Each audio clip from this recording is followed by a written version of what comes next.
జై శ్రీరామ్. శ్రీమద్ రామాయణము బాలకాండ 42వ సర్గ.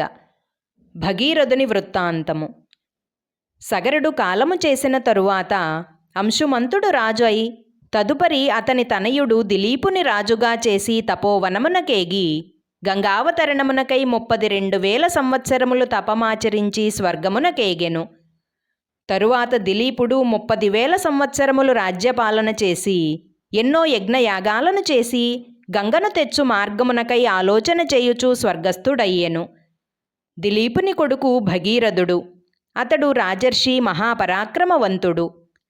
పుత్రులు లేకపోవుటచే రాజ్యమును మంత్రులకప్పగించి గంగను తెచ్చుటకై తపము చేయుటకు గోకర్ణ క్షేత్రమునకు చేరెను.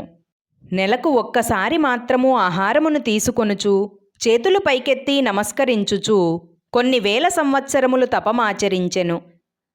అప్పుడు బ్రహ్మ దేవగణములు వెంటరాగా భగీరథునికి ప్రత్యక్షమై వరము కోరుమనెను.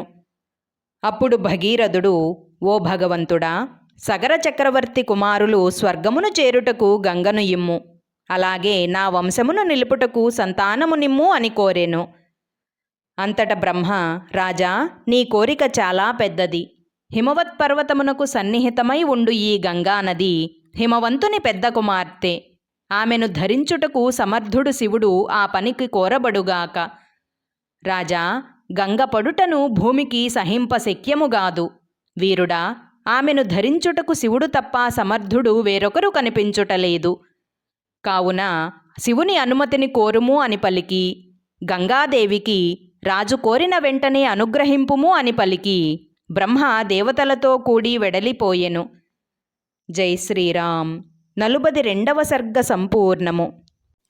అందరికీ నమస్కారం. పూర్వజ డివోషనల్ ఛానల్కు స్వాగతం.